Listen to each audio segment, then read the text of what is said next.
sorrow that heaven can heal. So lay down your burdens, lay down your shame, and all who are broken, lift up your face. Oh, wanderer, come home.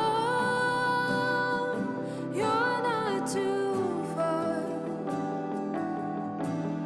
So lay down your hurt and lay down your heart.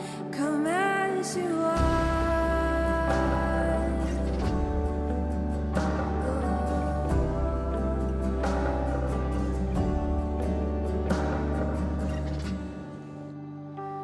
There's hope for the hopeless and all those who stray.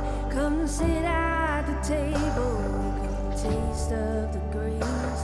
There's rest for the weary, rest that endures. Earth has no sorrow that heaven can cure. So lay down your burdens, lay down your shame, and all who are broken, lift up your face. Oh, wanderer, come home. You're not too far. So lay down your hurt, come lay down your heart. Come as you are, come as you are. Fall in his arms. Oh, come as you are. There is joy for the morning, oh sinner, be still. Earth has no sorrow that heaven can heal. Earth has no sorrow that heaven can heal. So lay down your burden, lay down your shame, and all who are broken, lift up your face. Oh, wanderer, come home. You're not too far. So lay down your hurt and lay down your heart. Come as you are. Oh, come as you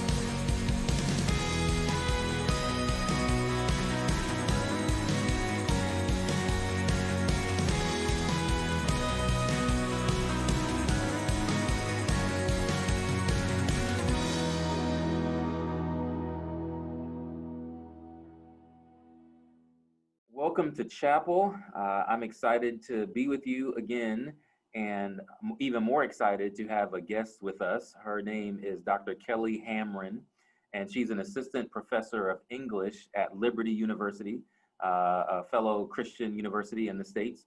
And she penned an article this summer that's actually in the Exchange, but it's a part of not USA Today, Christianity Today, totally different organization.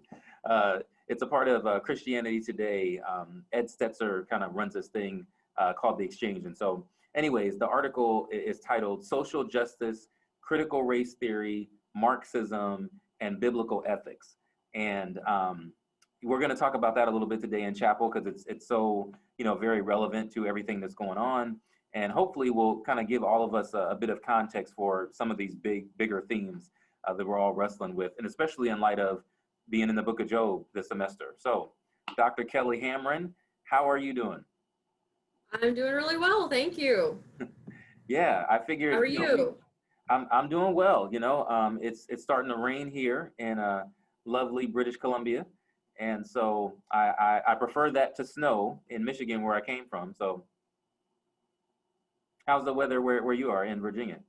It's beautiful. It's fall weather here. We've got the leaves are changing color. It's actually pretty warm today. It's in the 70s. But that's a bit unusual for October. But it's been it's been in the 60s too. So it's low humidity, really nice weather to go out and go for runs or cycle or fun stuff like that. Okay. Well, tell us a little bit about yourself. You're living in Virginia. You're working at Liberty. How'd you get to Liberty? Are you from Virginia? Just tell us a little bit about Dr. Hamrin. All right. Well, I did grow up in Virginia. I actually grew up just south of Roanoke, Virginia, which is about an hour from the university. I actually currently live there and commute, so a long drive every day. But it's a beautiful area. You know how when you're growing up, you don't always appreciate the area you live in because you're used to it. But I did really come to appreciate Virginia, especially Southwest Virginia, where we are. I actually ended up starting as a student at Liberty. It was local, fairly local. So it was the first place I considered when I was looking for where to go to college, and I ended up not looking any further because I really did like the campus and people. And so I started in 2004 as a freshman here, and got my undergrad in English, a BA in English, and took a year off because I had gotten married. So right before my senior year, I got married. And after I graduated, I took a year off, but I really missed it. I really kind of felt like academia was where I fit. So I ended up coming back for my MA, got a GSA position, kind of learned how to teach and things like that under some supervision, and started working as a part-time faculty member the year after I got my MA. And as the Lord provided, the following year, a full-time position opened up, and I was able to apply and get that position. So I've actually been full-time here since 2012, and started working on my doctorate at a school about a 6-hour drive north of here called the Indiana University of Pennsylvania. So if you guys in British Columbia are familiar with the states, that probably sounds like it's in 2 different states, but it's actually Indiana's a little town in Pennsylvania. So it's a school that has a summers only residential program. Oh, okay. It's actually the only program like that in the country, as far as I know. And so you would move up, take classes during the summer on campus, and then you would move back to wherever you normally lived during the school year. So that was a great program, and I actually just completed my PhD this past May. So the ink is still drying on that thing, and I'm still really happy about it. Okay. That's awesome. So yeah, that's me. Love academia, love teaching, love researching. Focus most of my research on actually Russian literature, which is a bit unusual even in my field. Most people focus on British or American authors, but I ended up focusing on the Russians, and I tend to like to focus on authors outside of the, kind of the traditional canon as well from time to time. So at least the canon as it was 50 years ago, which was very, very much, kind of non-diverse. So still could use more diverse, but yeah, that's me. Awesome. Well, tell us a little bit about how did you get sort of drawn into, how did the Lord lead you into this conversation to pen an article about, all these different complex issues? Okay, well, I guess one of the things that made me think about writing the article was the fact that I had actually taken a doctoral level course on, it was actually Black feminism, but it was the Black Lives Matter movement, specifically through a feminist lens. That was at IUP, so it was very much a secular oriented course. However, although that was even outside of my normal research area, because like I said, I usually focus on stuff on the other side of the Atlantic. Yeah. I'm actually really glad that I got to take that class because it introduced me to a number of concepts I would have been less familiar with. And I noticed on my social media feed over the summer, as I'm sure pretty much everyone with a social media feed noticed, there was just a frenzy. There was a lot of anger and confusion. There was political polarization happening, especially after what happened to George Floyd. And I noticed that a lot of Christians in particular were using terms like cultural Marxism or critical race theory. And there was a lot of confusion over what those terms actually meant. And I don't think it was necessarily their fault. It's just that those terms have only recently entered into mainstream discourse. As a former colleague of mine pointed out, it's like there's a delay. You know, terms start out in academia and then they end up in, you know, popular discourse after a while. But when they kind of show up in popular discourse, no one's familiar with what they mean. And so everyone starts arguing about them. So what I was trying to do is just to say, okay, because of the field that I'm in, I've had more exposure to these terms. So I was trying to clear up some misunderstandings, some ways I felt like the terms were being misapplied, where there were some nuances that were being missed, mostly because I thought of misunderstandings. And I was really focusing on Christians in my social media feed. This actually started out as a Facebook post. It did not start out as a Christianity Today article. Yeah. I wrote it as a note in Facebook, and I didn't have that many Facebook friends. So I was mainly just trying to reach fellow Christians. I do have plenty of people from other points of view on my social media feed, but I even said in my initial post, this is mainly for my fellow Christians who want to just have a little bit more background on this terminology, so that our conversations don't go in circles, so that we don't end up just calling one another names instead of actually having conversations. So that's how it started, and it just kind of snowballed. I had some people who did have wider social media followings share it, and it just kind of took off after that. And Dr. Karen Pryor, she's a colleague I mentioned earlier. She does have a huge social media following. She was a professor at Liberty up until this past year, and she put me in touch with Ed Stetzer at the Exchange. So that's how it ended up in Christianity Today, as much to my surprise as anyone. But that really was where it was really a way of trying to respond and to bring some biblical principles into the conversation, but also to clarify that terminology so that people were not confused. Right. Yeah. Yeah, no, I think that's helpful. I mean, it's good to hear the background on, you know, how the article even came about. I think so many times people can feel like, oh, you know, you're just sitting around writing this article and it's going to go out to, you know, thousands of people, when many times, as you mentioned, it's just, hey, you're just trying to share it, you know, to help some people that you know or that you interact with.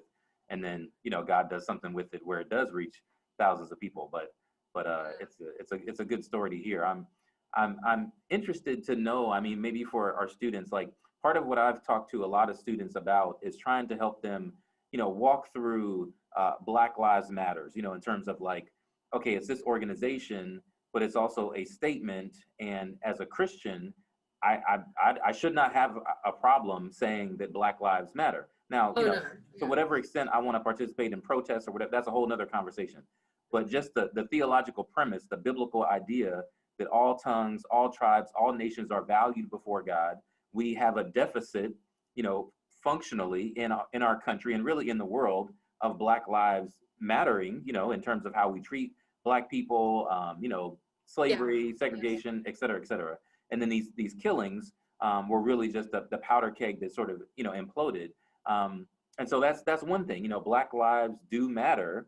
And because of the gulf of impropriety and injustice, we need to be able to say that to help people understand, like, well, our country hasn't always, the church hasn't always lived in such a way that would say that Black lives matter. And so we're trying to help the church, help the country, help the world realize that it does matter, Yes. That's on the one hand. On the other hand is the organization itself. And that's where I think people get really wonky and all into left and right field and start coming up with all these critiques. And I think there are critiques that are valid about Black Lives Matter, the organization. And the organization and what it means to be a Christian are two totally different things. But I thought your article was great with just kind of wrestling with some of those things and trying to provide some clarity. Thank you. Yeah, I think that it is hard to make that distinction, and that is part of just the age that we're living in with social media. With a hashtag, I mean, the hashtag was started by someone with a particular context in mind, but it just takes on a life of its own, and people do things with it that the women who really founded the organization couldn't necessarily control. The hashtag's been used in many different ways. And I do think that I loved the way that you phrased that when you said we have a deficit, a cultural deficit, and the way in which Black lives have been validated or not validated, rather, in Western culture. And I think that is what the hashtag was trying to communicate on its own, apart from the organization. And of course, you see some legitimate concerns with the organization. Although there are definitely more progressive organizations out there, like Movement for Black Lives, which is sort of an offshoot of that, I think. But then you get the other attempts to correct and say all lives matter, or blue lives matter, and things. I mean, those things are true, but they're not helpful. Like they're true, but they're not helpful because they don't recognize that the point of the hashtag is to say that Black lives matter, and we need to say that because they're not being treated like they matter. Right. Whereas other lives, which are included under the all lives matter, are being treated like they matter. So we don't necessarily need to make that a hashtag. Sure. So I didn't really go into the counter hashtags in my article, but that was certainly something that was also on my heart as well. I feel like the misunderstandings of the hashtag include more than just the confusion of the organization versus the hashtag, but also understanding the hashtag itself. Like, what does this mean? What is it trying to say? It's not trying to say that Black lives are the only lives that matter. Right. It's trying to say we're going to emphasize that Black lives matter because the emphasis becomes necessary when, like you said, we have a deficit. Yeah. And I mean, you could say Indigenous lives matter, I mean, particularly here in the Canadian context, which, the United States has its own history, of course, with Indigenous peoples, but here in Canada, Indigenous peoples are marginalized in many ways, and they just have all kinds of different things going on. And so, yeah, it's like that's the emphasis. It's not to divide, it's to try to correct division that has already occurred, That's a wonderful way of putting it. Yes, I agree 100%. Yeah. Well, tell us a little bit about, I mean, you go into this in the article, and like I said, it really does a good job of just kind of breaking down and walking through some of these more complex, issues. But what is, critical race theory? I mean, for so many people, I mean, I'd heard it before just, from being in seminary and grad school and all that. But, for just a regular everyday Joe who is an accountant or, works in a government office or something, like they're not sitting around reading articles about critical race theory. So what is it? Well, it's and this, I mean, we could spend hours on this, but I'll try to be quick in terms of in light of time constraints. It's basically it's based on something called critical theory more generally. And critical theory is taking Marxist logic and applying it to culture rather than just money, like economics. So if you want a more in-depth definition, I would actually recommend this. There's a series of podcasts by Pastor Robert Cunningham in Kentucky called, it's a podcast is called Every Square Inch, and he has a series of podcasts on racism in America. And he gives, in the first one, a very, very in-depth definition of critical race theory for someone who's not familiar with it. But just to break it down, critical race theory is then building on critical theory, which is applying Marxism to culture and using the same pattern of analysis that Marxism uses to address monetary oppression, and then applying that to race-based oppression. So for instance, you have, it borrows the logic of oppressor versus oppressed, that there's one group that oppresses another group, and then it looks for ways to undermine that oppression. The difference between critical race theory and Marxism proper, in other words, classical Marxism, is that it doesn't necessarily call for political revolution. Sometimes it can, but often it's more a battle of ideas and terminology, because the idea is that we need to change the way that we talk about race, and then we need to restructure our institutions to change the way we have culturally structured race relations. So there are some problems with it from a Christian point of view, because just like with Marxism, it tends to be utopian. It tends to assume that we can create a perfectly harmonious society, because it tends to locate, especially the group of critical race theorists that call themselves the realists. It tends to identify the cause of oppression as structural, rather than the cause being internal to the human nature, like this, or original sin from a Christian point of view. I find that it's helpful in identifying how the problems of race-based oppression manifest themselves, though. Yeah. Because, as I mentioned in my article, you don't have to be a Marxist to believe in systemic injustice. Systemic injustice simply means that we take the sins in our hearts and we create a society that perpetuates the sins in our hearts. Yeah. So even if we fix the sins in our hearts, we have to fix the messed up structures that we made. We can't just say, okay, I've changed my mind, therefore society's fine. Well, no, if I created a problematic society because of my sin, I need to address both. So I think critical race theory does a better job at often pointing out the problems than it does identifying the cause or the solution to the problems. This is very surface level due to time constraints, but I can definitely send you some more resources for those who are more interested in going into it in more depth. It does tend to be a very a movement grounded in leftist politics. It's not limited to my field. It started out as a form of legal analysis, analyzing the ways in which laws perpetuate race-based oppression. And sometimes they accurately recognized ways in which laws perpetuated race-based oppression, focusing heavily on the United States. Yeah. Although it has offshoots from the original movement. I hope that helps. Yeah, no, that's good. I mean, as I said, social justice, critical race theory, Marxism, and biblical ethics. Kelly Hamrin, just Google that or something, or go to the exchange with Ed Stetzer and you can find the article.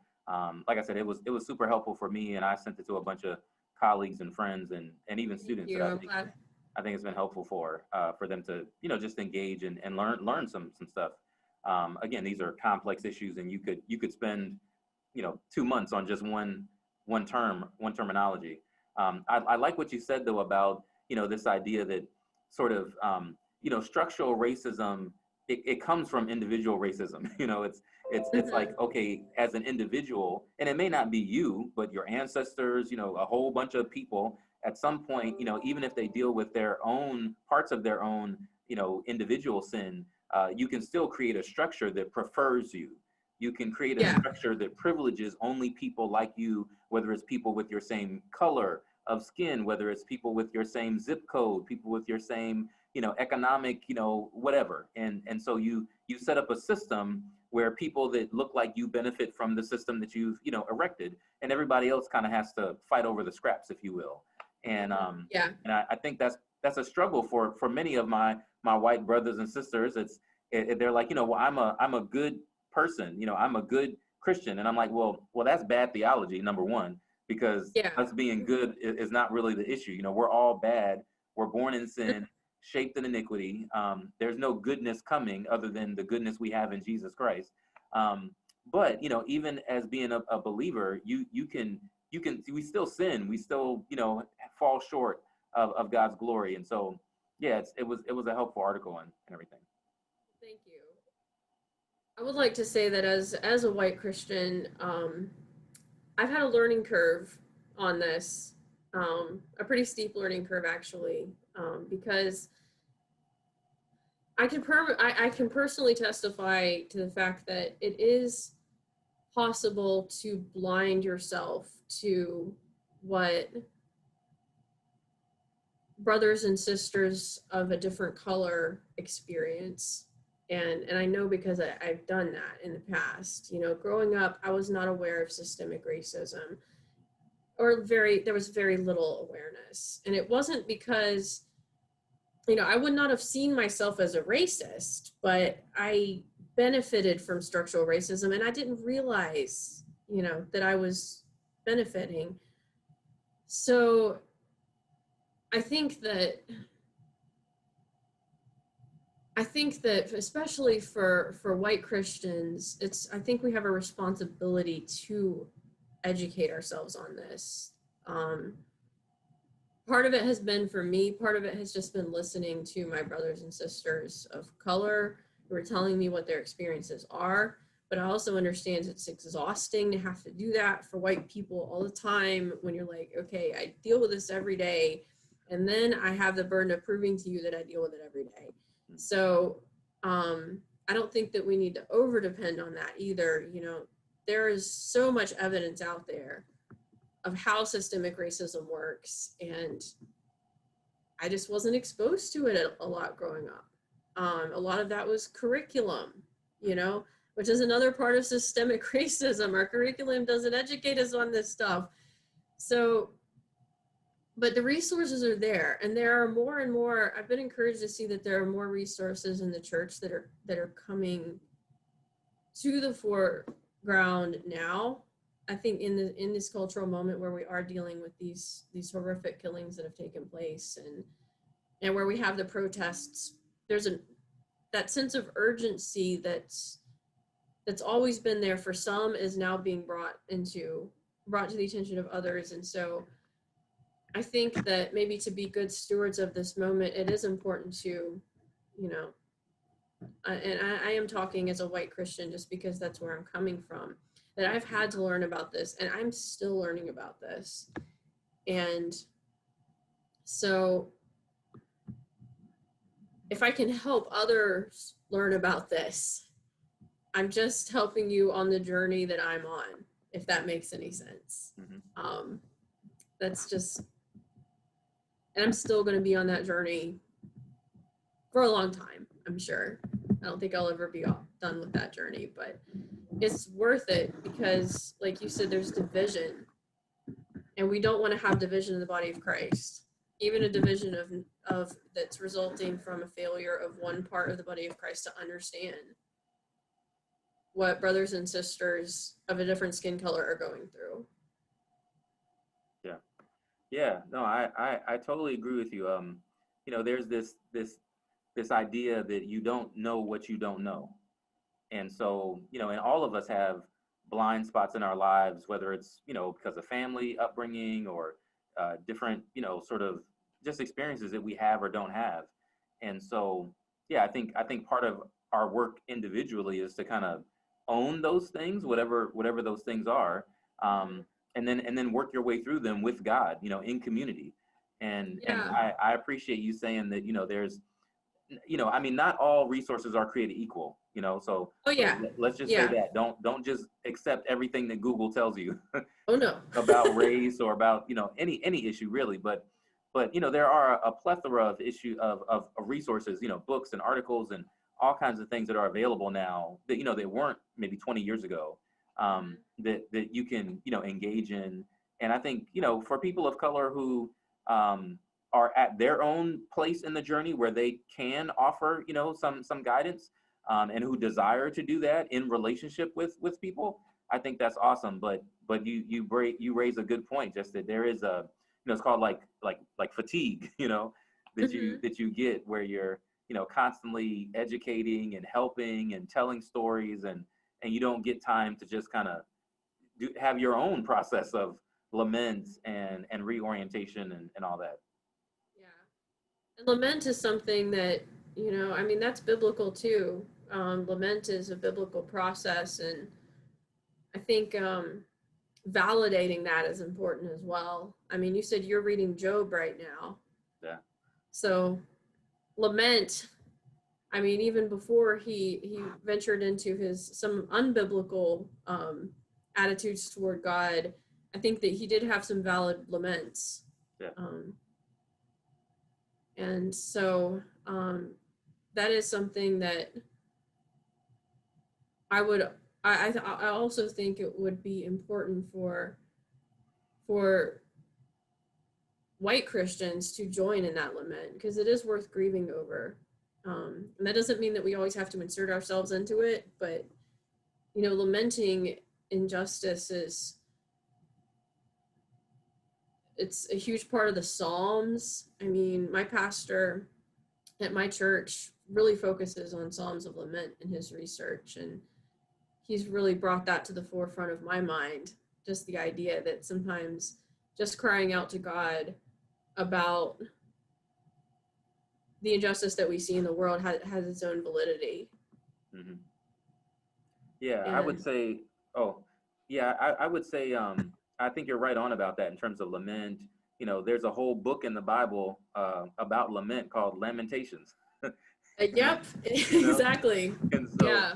so God is in favor of his people, mourning with those who mourn, weeping with those who weep, and even doing that themselves for, what they've done, what's been done to them, things that they have left undone. We all play a part in all three, iterations of life in that regard. And I think, it's one of those things with, I think, race and all these issues that relationships matter. I mentioned in one of my sermons on Job this semester that proximity matters, talking about Job and his friends. Job's three friends show up out of nowhere. They just received word, the text says, that their friend Job, had all these crazy things happen to them. And so they dropped whatever they were doing. They got on, whatever sort of nomadic airplane or whatever it was, and came to his aid, like right away. And then, but they already knew him. They weren't just some people that emailed him out of the blue and had no relationship and any of that. And so I think for me, that's one of the lessons about race that we can learn, especially during COVID, is, do I even have relationships? Do I have professional, personal people that I respect as peers? Not that I'm always like, superior to in education or in social location, but peers that I'm already in relationship with, where I'm vulnerable with them, they're vulnerable with me. We call each other out. We are brothers and sisters in Christ and friends. And then from that standpoint, it gives you a much better footing to walk into issues of race or, other kinds of things that happen in life, because you already know each other, Yeah. I think definitely, I'm acutely aware whenever I discuss this issue of the fact that I don't suffer from racial discrimination myself. And so there is always a sense in which I try to bring that awareness into these conversations and to draw from what I've learned from my friends of color and from my sister who's Korean American. So just they have inconvenienced themselves in many ways to educate me, but also just like you said, to be in relationship with each other and grow together. So that community definitely is important, I think, for all of us. And it definitely has shaped the way that I see this issue, and is still shaping the way that I see this issue. And, you know, even praying together about this, I mean, it's so important. Yeah, no, totally true, totally true. I think if we as the church, I mean, we can't only pray, but prayer should be, you know, our bread and butter. That Oh yeah, I'm not. yeah. Just that we're known as people of prayer. You know, the church is a, you know, a house of prayer for all people. You know, and I think if we could have more of a reputation, instead of being known as people who can argue, maybe argue poorly, but still argue all the time about the color of the carpet, or argue about just anything under the sun. You know, if we could become known as people who pray and serve, you know, across denominational lines, across racial lines, that would be a cool thing, you know. Yeah, and I mean, I think that I like what you said, and that we can't use that as a cop-out and say, well, I'm praying about racism, so I'm good, I don't have to do anything else. You know, we're responsible to, you know, clean up a mess that we see, even if we didn't create it. Like, if it's there and it's affecting all of us, we still have to be part of the cleanup process, and, you know, to try to make things better for each other. And so we want to make sure that we're doing that from a biblical point of view. But I think that there's a fear, and that's really what I was trying to address in my article. There's a fear that adopting certain ideas, like the fact that systemic racism is real, that it involves embracing holistically some of the secular agendas that are emphasizing that. I mean, I think we can do that if we're not careful. We want to make sure that we don't turn off our filter and, you know, just say, okay, well, if systemic racism is real, then critical race theory is right about everything else too. Well, not necessarily, but the fact that they're not right about everything else too doesn't mean they're wrong about systemic racism being real. So I found that there's a fear on both sides of the question, a fear of not doing enough for some, and a fear of secularism creeping in for others. And so the idea is then we then isolate ourselves and we don't do anything.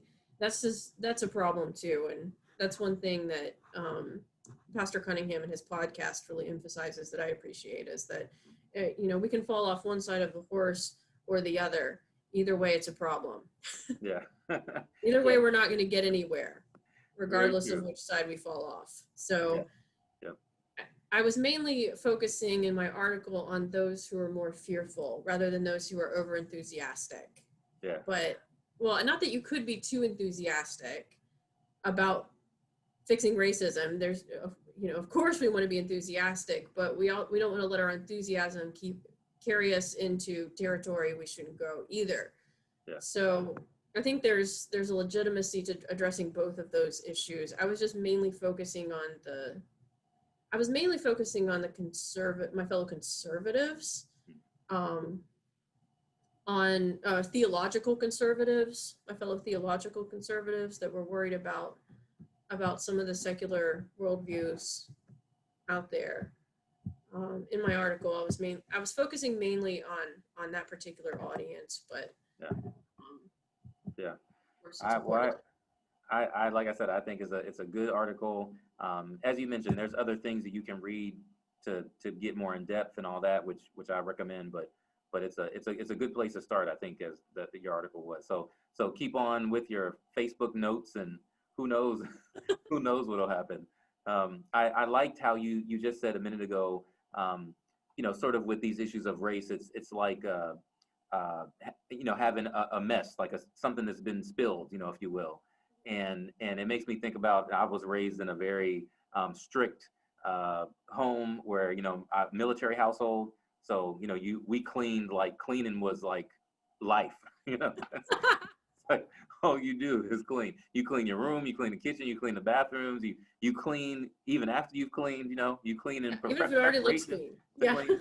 But it makes me think that the image, brought to mind for me when you mentioned like sort of this mess, cleaning up this mess, is that, yeah, like even if I didn't cause the mess, but if I come in and I see a mess on the floor or whatever, like I have a responsibility as a part of the family to maybe investigate who did the mess, whatever. Yeah. But I'm also not just going to sit around and say, well, it's not my mess. I don't, Yeah. somebody else gonna have to clean it, because you get in trouble for that in my household. Yeah. So I think that's a good way for us to, again, none of us have exactly caused all of these things. These things have been going around for a long time. Sin is real. It impacts all people, all places, all time. Adam and Eve messed us all up, but God has empowered us with the responsibility and the ability to address these issues in our lifetime. Not that substantively, like none of this is ever going to be all solved until Jesus returns with all power and glory. But in the meantime, if you see a mess, then you do something about it, within your power to make some positive change. So yeah, I think it's a stewardship issue. Whatever positions we're in, we have a responsibility to use those positions to try to address the mess. No. And so, biblically speaking, like you said, we will never fix the mess entirely until the resurrection. Yeah. And we're all looking forward to that. The more we see this mess, but also I don't want to stand before God one day and be asked, why did you ignore the mess when it was right in front of you and you had the power to pick up even a tiny part of it? Yeah. Because none of us can fix this single-handedly, but together we can make a difference. Yeah, very true, very true. Well, Dr. Kelly Hamrin, thank you so much for taking some time with us this morning, and I hope this won't be the last time we get to chat. And Hope not to. Yeah, you're very welcome, and thank you for having me. I'm honored and I'm very grateful. no problem.